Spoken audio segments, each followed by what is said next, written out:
Bueno, vamos a arrancar. Hola, buenos días. Hoy me acompaña Bianca. Bianca es adscripta a la materia, en realidad es adscripta a la materia de gestión, pero este cuatrimestre no dictamos gestión, estamos dictando la materia del profesorado, pero es la misma materia, muy parecida. Así que bienvenida, Bianca, al sincrónico de los sábados.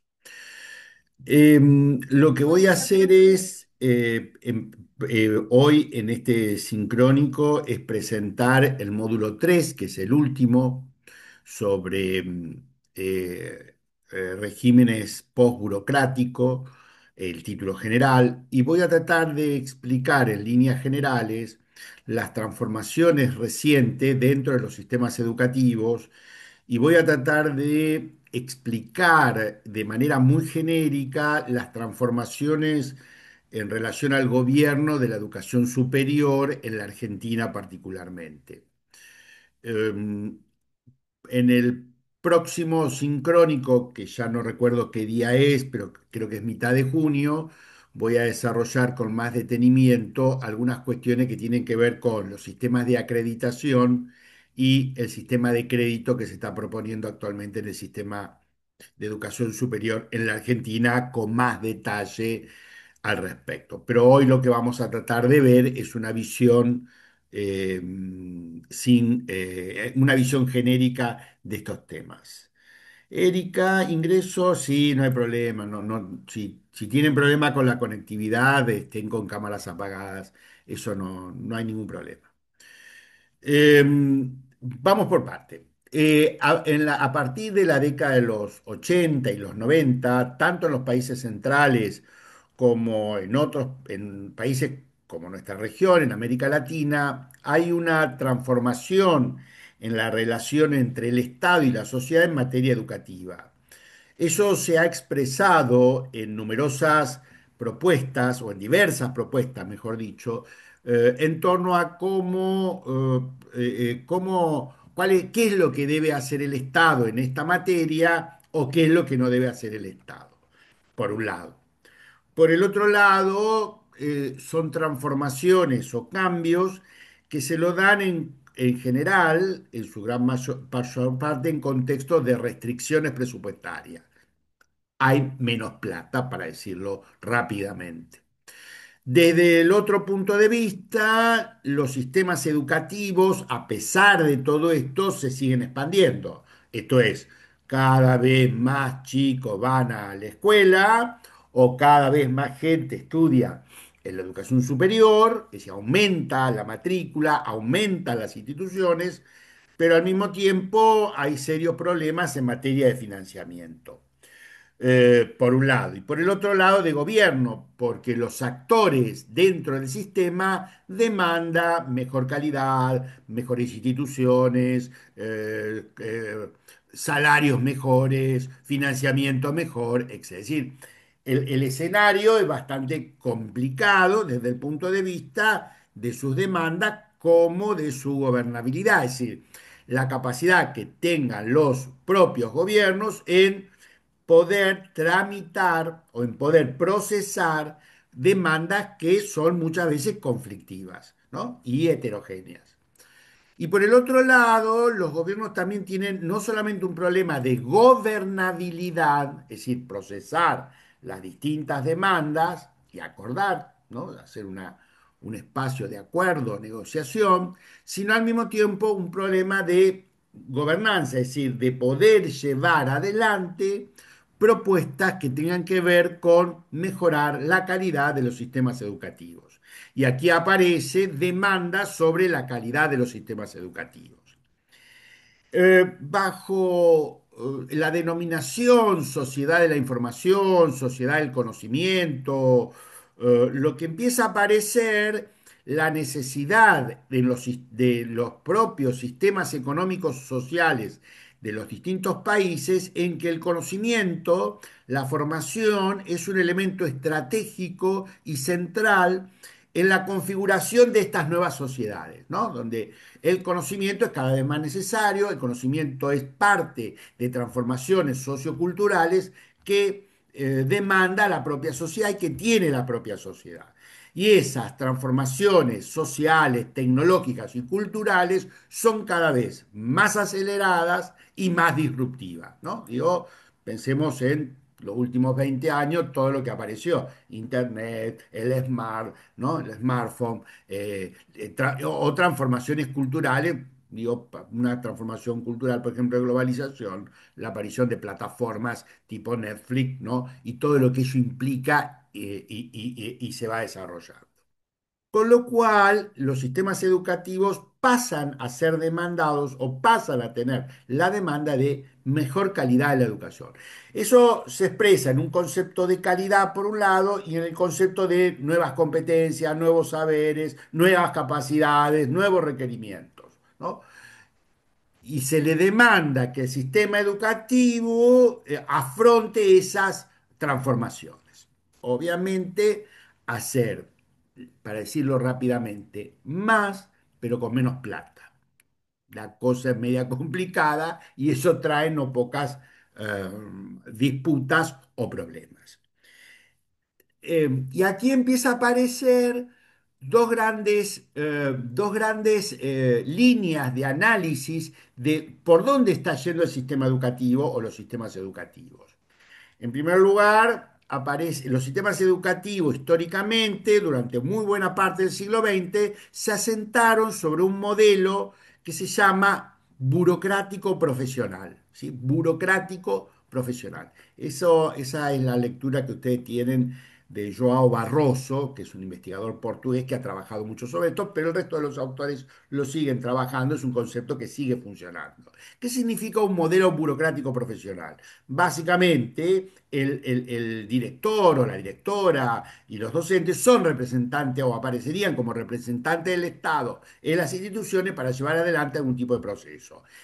Y ese proceso se da bajo el modelo, el molde, perdón, de lo burocrático, entendiendo por lo burocrático donde hay rutinas, reglamentos, es decir, todo está medianamente ordenado de esa manera. La palabra burocracia no tiene en este caso una connotación negativa, simplemente expresa una forma de organización y cómo los actores interactúan en eso. Digo, si uno iba a una institución a principios del siglo XX o buena parte del siglo XX, lo importante era conocer su reglamento, ¿no? ¿Cuál era el reglamento? ¿Cómo funcionaban las instituciones? ¿Cuáles eran las atribuciones de los distintos actores que podían hacer y que no podían hacer? Y así funcionaba.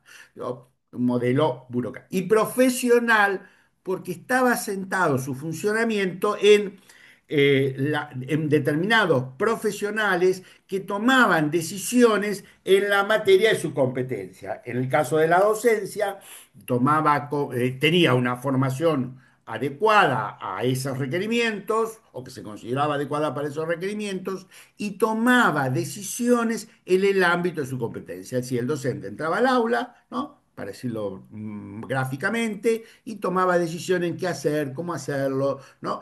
Planificaba, obviamente dentro de un encuadre organizacional donde muchas de las cosas tenían un currículum prescripto, era una norma, ¿sí? Un reglamento que le decía, bueno, cómo debía evaluar, o las reglas generales, pero dentro del aula tomaba decisiones. Y entonces, bajo estas dos cuestiones, de lo administrativo, burocrático y de lo profesional, se iba dando una relación en el funcionamiento del sistema educativo por el cual el sistema educativo funcionaba de esa manera. La imagen del director o directora dentro de una institución educativa era doble. O era más parecido a un administrador, hacía o buscaba que las normas se cumplieran, era el custodio de la aplicación de las normas, o por el otro lado era un primus inter pares, es decir, era un profesional más con sus docentes y discutía con sus docentes determinadas cuestiones que tenían que ver con el proyecto, con el desarrollo de la institución o determinados proyectos institucionales o propuestas institucionales en torno a hacer algunas cuestiones dentro de esa institución. Pero así funcionaba el sistema. Digo, y así se expandió el sistema durante buena parte de la década del siglo XX. Eso se llamó o se llama, o sea, ha dado en llamar modelo burocrático profesional.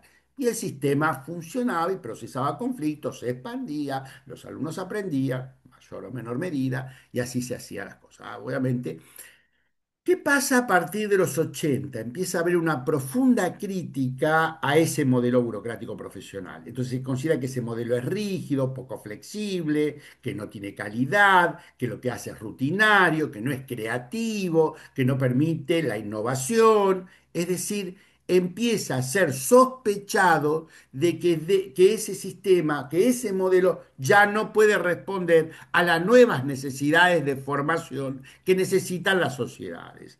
Esa crítica vino de la mano de distintas propuestas. En algunos casos vino de la mano de las propuestas de lo que se denomina propuestas neoliberales, correr al Estado, más competencia en las instituciones.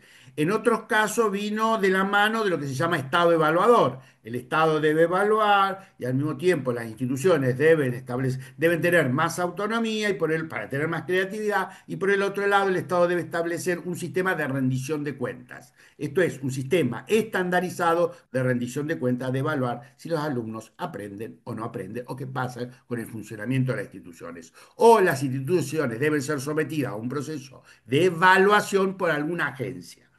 Para decirlo a pie de página, la CONEAU, la Comisión Nacional de Evaluación y Acreditación, en la Argentina es un claro ejemplo de esto. Es decir, se cambian las reglas de juego. Las reglas de juego, las regulaciones pasan a ser diferentes. En este caso estoy tomando la palabra regulación como reglas de juego. Y esas reglas de juego empiezan a tensionar y hacer funcionar o intentar hacer funcionar al sistema de otra manera. ¿Qué se le critica al viejo sistema? Que no es creativo, que es rígido. Y entonces lo que se le pide al nuevo, dentro de las nuevas propuestas de lo que se denomina genéricamente regímenes postburocráticos, más innovación, más flexibilidad, una orientación más horizontal, y se le empieza a pedir, por ejemplo, a los directivos, bueno, ya usted no es el director, no es el director burocrático, el custodio de la norma, sino que tiene que ser un líder, tiene que ejercer el liderazgo en materia de gestión de las instituciones. Entonces aparece la palabra liderazgo. Pero al mismo tiempo empiezan a aparecer regulaciones que tienen que ver con la calidad de las instituciones educativas. Entonces aparecen los sistemas de evaluación o de rendición de cuentas, de lo que se llama accountability, ¿sí? Rendir cuentas. La palabra accountability no es de fácil traducción,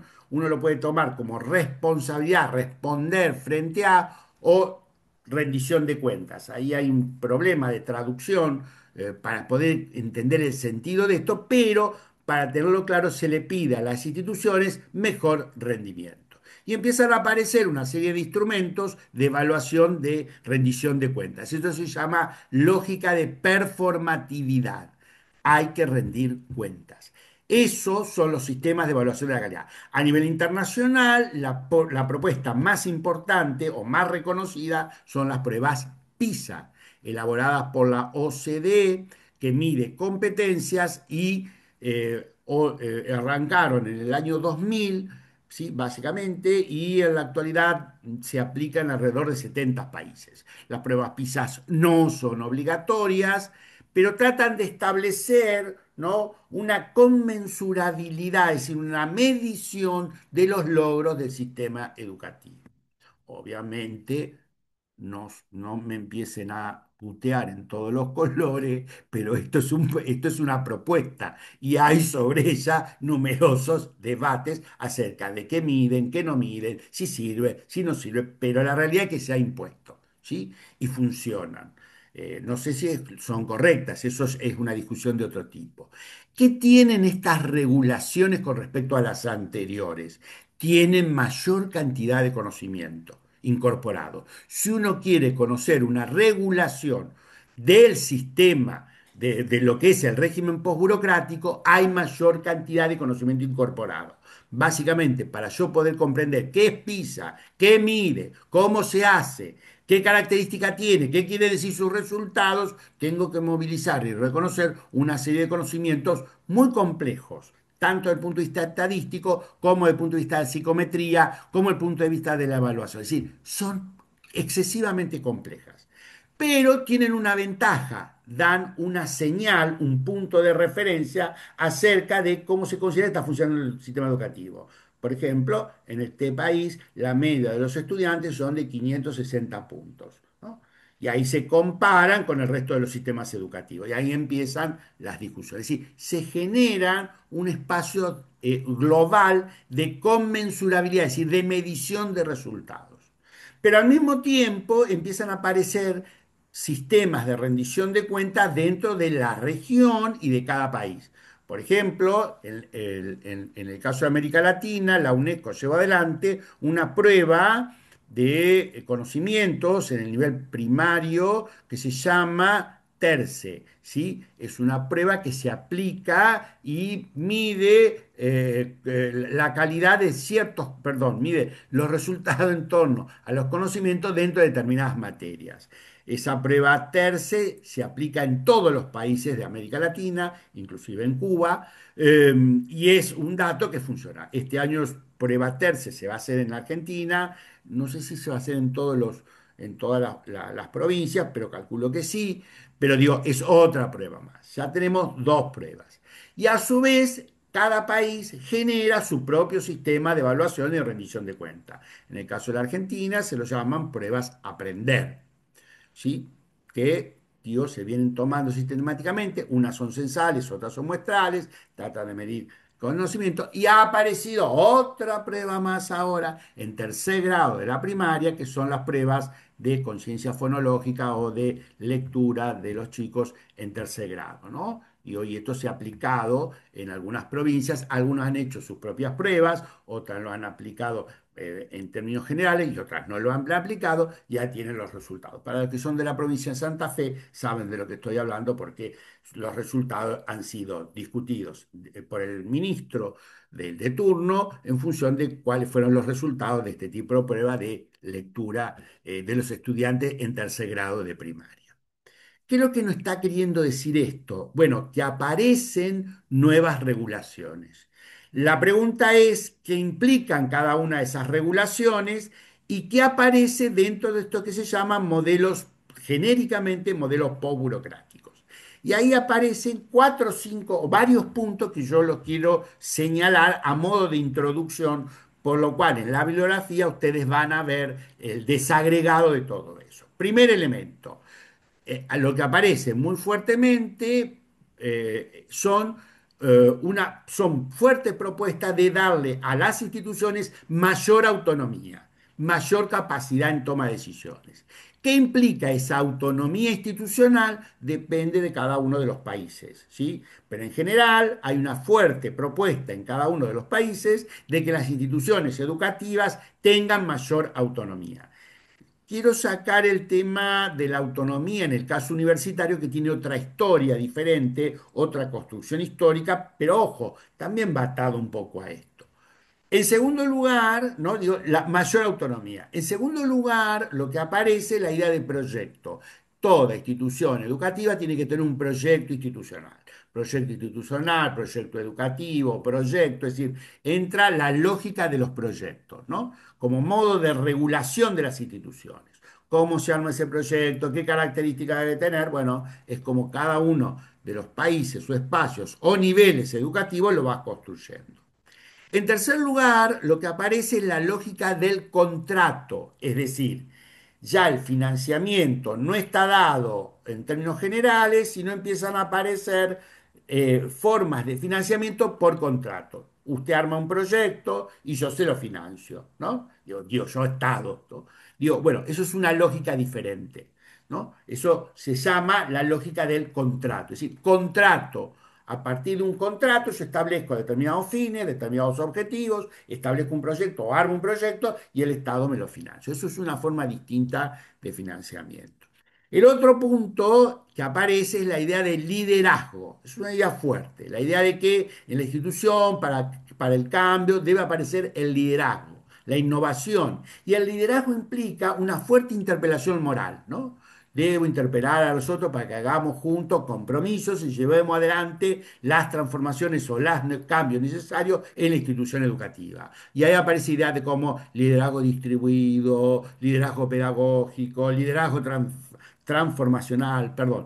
distintos conceptos de liderazgo, pero la idea de liderazgo rompe la idea de autoridad tradicional, burocrática, ¿no? Si uno tiene que imaginar en términos generales que era un rector o rectora bajo el régimen burocrático profesional, uno se imagina a esa persona, ¿no? Se la puede hasta caricaturizar, ¿no? De determinada manera, ¿no? Es una persona que está ahí vigilando, mirando, que se cumplan las normas, ¿no? Estableciendo las reglas de juego, mediando entre la autoridad superior y los otros actores, ¿no? Eso es un director o directora. En la actualidad, la idea que se interpela con los regímenes postburocráticos es la idea de liderazgo, con lo cual se cambia la idea de autoridad y lo que se busca es que ese ejercicio de la autoridad se lo haga de distinta manera, ¿no? Interpelando a una cosa mucho más moral, ¿no? Bueno, hagamos esto, lo hagamos este proyecto en conjunto, ¿no? La idea de que ya la autoridad burocrática profesional, yo tomo una decisión y creo que todos lo van a hacer, no sirve, no funciona, no se cambia nada, todo sigue como está. Entonces aquí se apela a otra cosa. Ese es otro punto de estos regímenes postburocráticos. La otra idea de los regímenes postburocráticos es la idea de la red, es decir, la idea de que las instituciones ya no funcionan en un régimen burocrático profesional, digamos, piramidal, sino lo que tenemos es la intención de que funcionen en red, con mayores interconexiones entre las propias instituciones y con otras instituciones. Es decir, aparece la noción de red, red de aprendizaje, red de comunidades profesionales, red, digo, la idea de red. En este caso, la idea de red, véanla como una gran metáfora de la idea de funcionamiento. Pero digo, eso es otra tensión que se introduce. Y por el otro lado, lo que aparece, ¿no? Fuertemente es, bueno, yo señalé ya los sistemas de rendición de cuentas. Es decir, nada de esto se hace si lo que empiezan a aparecer son múltiples sistemas de rendición de cuentas.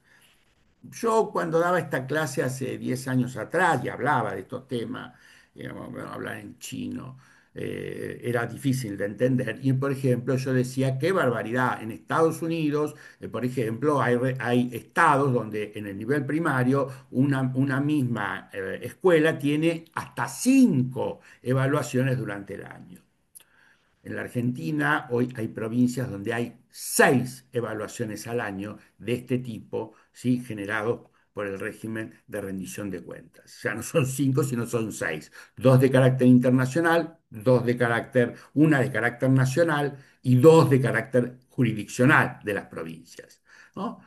Son varias las provincias que están. Es decir, esto, lejos de disminuir, ha aumentado fuertemente. Ni que hablar en el sistema universitario. Esto es, que lo vamos a ver en un sincrónico particular, pero esto ha aumentado en el tiempo el espacio o lo que hacen esa agencia de evaluación de la calidad, la CONEAU, y esto ha generado. Y por último, pero no es lo único, esto estoy señalando términos generales, lo que se busca transformar sí fuertemente es la profesión docente. La profesión docente se cambia, busca cambiarse y que funcione bajo otras lógicas, ¿sí? Eso sí es una transformación muy fuerte. ¿Por qué? Porque esas transformaciones a la profesión docente implican formaciones distintas, recualificaciones distintas, implican carreras profesionales diferentes y empiezan a aparecer otras exigencias. Tanto por lo que tenés que saber, cuanto por lo que tenés que ser, cuanto de lo que se te exige como profesional, ¿no? Y eso produce no pocas tensiones dentro, obviamente, de la transformación de estas lógicas. Pero estas lógicas de regímenes postburocráticos están apareciendo muy fuertemente en los últimos 20 años, se han consolidado, se han desarrollado y lejos de desaparecer, lo que vamos viendo son tendencias donde más cada uno de estos puntos va apareciendo y se va fortaleciendo en términos de su propuesta en el sistema educativo. Ahora bien, esto redefine el gobierno de las instituciones educativas. El gobierno ya no es piramidal de arriba hacia abajo, sino que el gobierno empieza a funcionar con otros actores, un cúmulo de decisiones con otras lógicas, ¿sí? Y eso es lo que se llama el cambio de gobierno a gobernanza, porque ya el Estado no es el único que decide y no es el único que tiene información. Por ejemplo, si hoy quiere uno tener información de los sistemas educativos, la OCDE es un gran banco de datos. Si hoy uno quiere saber cómo está funcionando su sistema educativo, la prueba internacional PISA da algún dato y se hace, y los países lo hacen. Son puntos de referencia. Digo, empiezan a aparecer, y a su vez empiezan a aparecer otros actores en la sociedad civil que empiezan a estudiar y demandar. Por ejemplo, en la Argentina ya tenemos dos o tres fundaciones u organizaciones de la sociedad civil donde a partir de bases de datos, de microdatos, dentro de esas pruebas empiezan a producir informes y esos informes empiezan a impactar y a circular en los medios de comunicación, en las redes, Twitter o X, como se llama ahora, ¿sí? Y empieza a impactar en el debate público del sistema educativo. No estoy diciendo que eso sea maravilloso, lo que estoy diciendo es que eso es lo que está. Si es maravilloso, si es bueno y si sirve para algo, eso es harina de otro costal. ¿Sí? Entonces estamos frente a un proceso de transformación muy fuerte y que genera no pocas tensiones. Pero esa tensión no es homogénea, ¿sí? Perdón, esas transformaciones no son homogéneas. Es una especie de ecualizador. Uno tiene que mirar grandes tendencias del sistema a nivel global o regional y después ver qué pasa en cada uno de los sistemas educativos nacionales. De manera tal que el régimen postburocrático no es después de la burocracia, sino es tras la burocracia. Es decir, se empiezan a hibridar las cosas, se empiezan a mezclar. Y algunas cosas de los gobiernos son más fuertes. Si vieron los ecualizadores, se aprieta aprieta más el agudo o el grave. ¿Sí? No soy bueno explicando estas cuestiones, aclaro, son metáforas que se usan para tratar de entender cómo funciona el gobierno. No me queda otra que intentar explicarlo, sean benevolentes con mi explicación, que no es la más sofisticada en este caso, pero los gobiernos no todos tienen la misma tonalidad. Por ejemplo, algunos le ponen más el acento a la autonomía escolar, otros le ponen más el acento a los sistemas de rendición de cuentas, otros le ponen más el acento en transformar la profesión docente, otros le ponen más el acento en cambiar las lógicas de financiamiento a través de lo que se llama contratos programa. Es decir, cada uno va estableciendo distintos, ¿no? tonalidades, va eligiendo distintos en ese ecualizador, distintas cuestiones que no va funcionando de la misma forma. ¿Sí? Eso sí es importante. Por ejemplo, eso se llama gobernanza por ecualizadores. ¿Sí? No todos hacen lo mismo, pero la tendencia global es lo mismo. ¿Sí? Para decirlo de otra manera, en la Argentina la autonomía escolar no ha aparecido en los últimos, no están los discursos ni de los actores ni de los sistemas educativos. Sin embargo, es un discurso muy fuerte en los documentos de la UNESCO, si los últimos dos documentos de la UNESCO, o en los documentos de la OCDE. Pero en la Argentina no. Pero sí apareció muy fuerte y está apareciendo muy fuerte los sistemas de rendición de cuentas o de liderazgo. Bueno, eso va marcando tendencias. Lo que nos dice la investigación educativa de los últimos 10, 15 años, básicamente que cuando uno mira los sistemas educativos nacionales, pero primero dos cosas, esto hay que mirarlo a partir de un concepto que se está instalando, que es lo glonacal, es decir, mirar los sistemas educativos de manera global, nacional y local. ¿Sí? Ya hay que mirar esto de manera tratando de hacer análisis diferenciado entre lo global, lo nacional y lo local, primero. Segundo, los sistemas educativos buscan cambiar, las políticas educativas en los distintos sistemas buscan cambiar. Y ahí se generan distintos efectos en ese cambio. Hay una primera intento de política que es lo que se llama efecto contaminación. Es decir, los gobiernos toman decisiones y tratan de contaminar con alguna decisión. Cuando digo contaminar, no lo digo en un sentido peyorativo, sino de que funcione todo de determinada manera, ¿no? Y se copia, por ejemplo, se trae algo de otro país y se pretende que funcione eso tal como funciona en otro país, ¿no? Se llama efecto contaminación, ¿sí? Se trata, bueno, de más está decir que eso tiene algunos problemitas, ¿no? Pero digo, esa es una estrategia. La segunda estrategia que toman los gobiernos es la estrategia mosaico. Entonces, por ejemplo, cambian algo en una parte del sistema y en el resto del sistema hacen exactamente lo contrario. Eso se llama efecto mosaico. Y el tercer efecto que aparece en la transformación de los sistemas educativos es lo que se llama efecto hibridación. Se mezcla lo que venía a funcionar de determinada manera, es decir, hay una dependencia, hay un camino de dependencia institucional, y lo nuevo, y genera una hibridación, algo nuevo, algo diferente. De manera tal que en los contextos locales o institucionales esas hibridaciones se dan por resistencia de los actores, por oposición de los actores, por los actores toman estrategias adaptativas, hacemos como sí, o por negociación. Los actores negocian cómo llevar adelante esto. ¿Sí? Se da un fenómeno en donde los actores intervienen, producen conocimiento, discuten sobre eso y esto, lejos de ser una cuestión pasiva, los actores van trabajando a función de esto. Doy un ejemplo más sencillo al respecto. Si uno mira, por ejemplo, la prueba PISA a nivel internacional, hay países que la aplican, dan el resultado, bueno, más o menos sigue como está. Seguimos todo como si fuera nada, no pasa nada. Otros países la atan a la prueba PISA a resultados para medir la mejora e incluso algunos intentan tomar modelos de la prueba PISA y modelos de rendición de cuentas para pagar salarios, ¿no? Eso es una propuesta. Y en otros casos la prueba PISA se resiste, los actores no quieren que se toma y se oponen a ella, ¿no?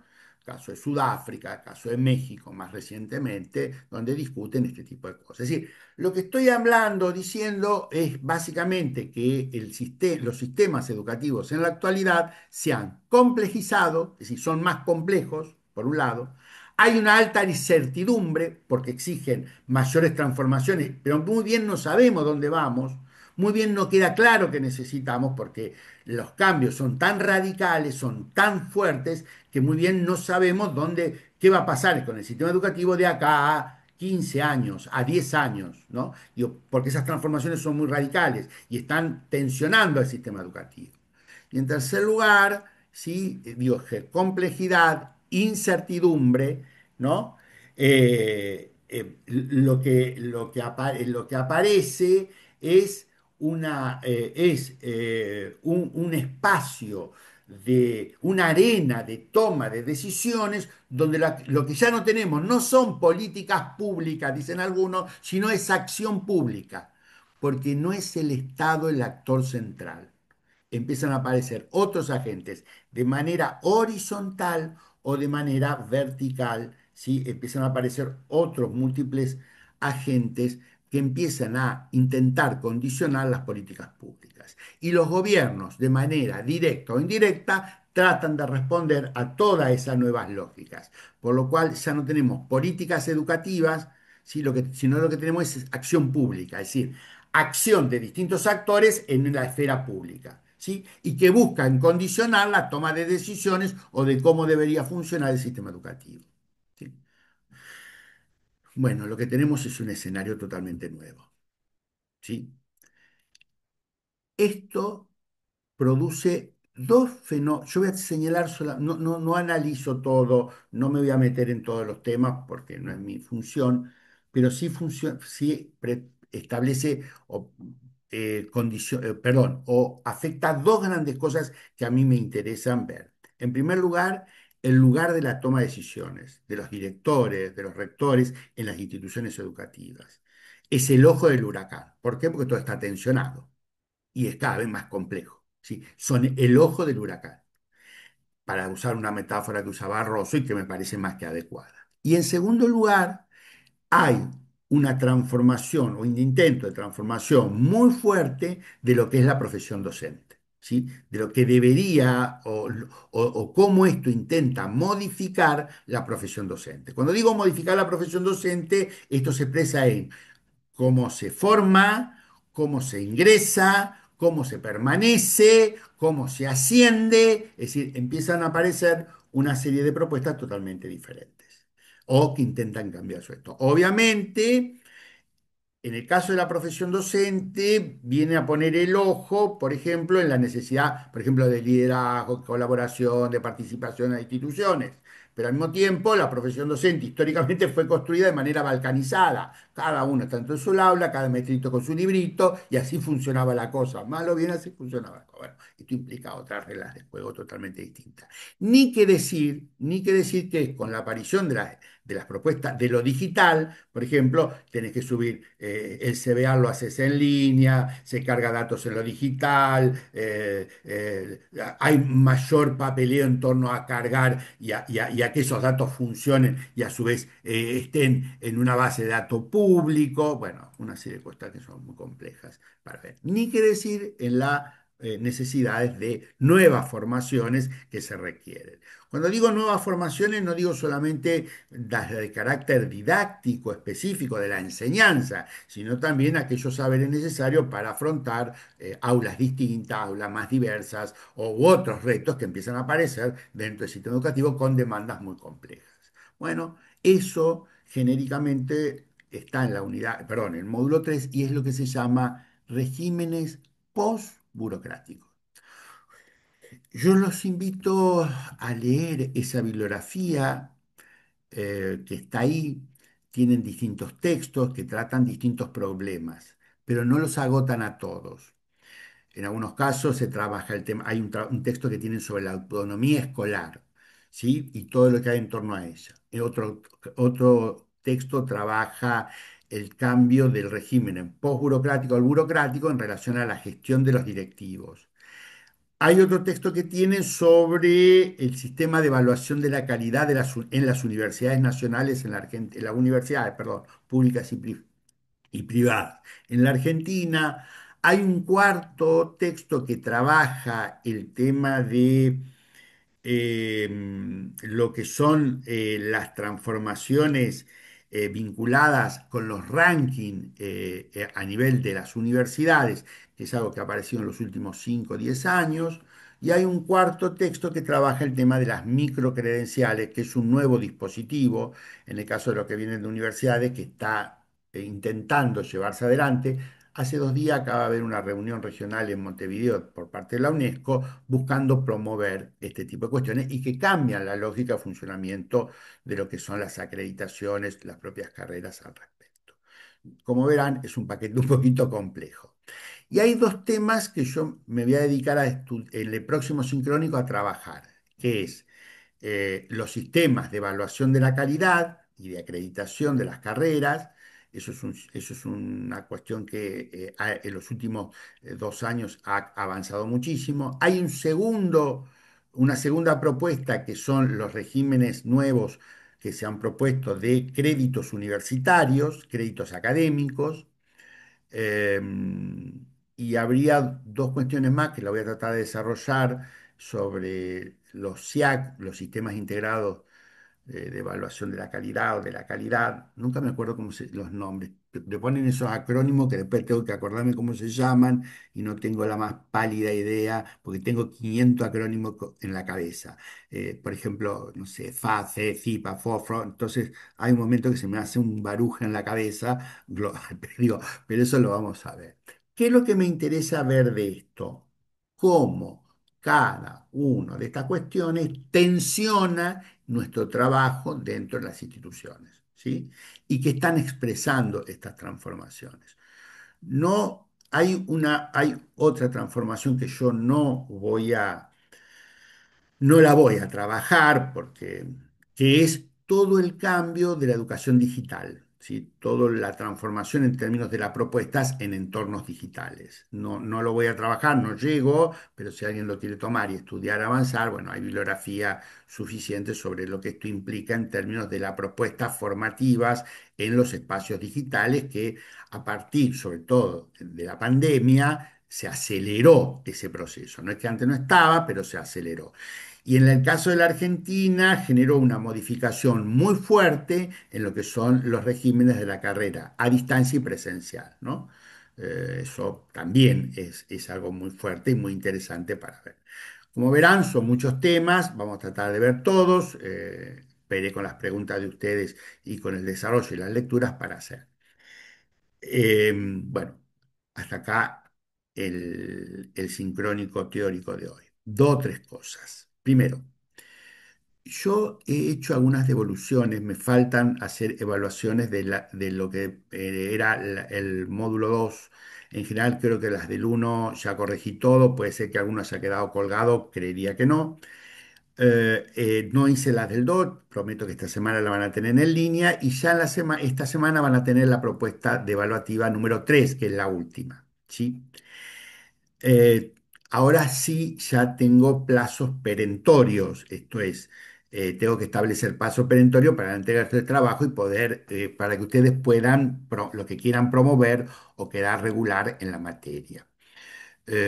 Todo eso tendrá fecha perentoria al 30 de junio. Voy a poner como fecha perentoria porque yo necesito 1 o 2 días para cargar las actas, ver la situación de cada uno. Pero la fecha perentoria va a ser el 30 de junio. ¿Se entiende? Entonces todo tiene que estar subido antes del 30 de junio. El trabajo práctico uno, el trabajo práctico 2, el trabajo práctico 3. Uno. Dos. Hay algunos trabajos que eh, yo marqué alguna dificultad en torno a cómo están hechos, la producción, y he marcado. En algunos casos, cuando el trabajo ya no tiene lo que se considera o lo que considero en mi caso un requisito mínimo de calidad, eh, por ahí doy la nota doy alguna señal, no para castigar a nadie, sino para darle una señal que lo podés rehacer, lo podés armar. Aquellos que están o que desean rehacer algún trabajo, si tienen alguna duda, me preguntan y si quieren rehacerlo, lo hacen, pero avísenme de manera tal que yo entro al sistema y vuelvo a recalificar el trabajo de manera tal que eso es dinámico y lo vamos viendo. Recuerden que siempre, y si tienen alguna duda, porque consideran que yo alguna cosa que evalué no está bien evaluado o no es tan claro, me escriben y me dice, profe, mire, yo soy alumno del UGR, del profesorado, me explican la situación, usen el WhatsApp, porque para mí es más fácil manejarme, más directo y más interactivo. Veo, miramos, oriento y vemos lo que hacemos y vamos acordando de manera tal que si, por ejemplo, la evaluación no fue la mejor o hay algo para mejorar, te doy alguna orientación, lo haces, lo entregas y o podés estar en condiciones de promover la asignatura. ¿Se entiende? Esa es la idea.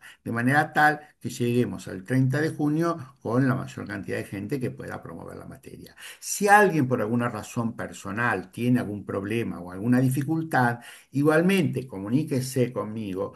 Entonces yo de alguna manera lo dejo regular y después vemos la estrategia de completar eso o qué hacer después de una vez cerrada la nota, donde a lo mejor ya no quedas promovido, sino quedas regular.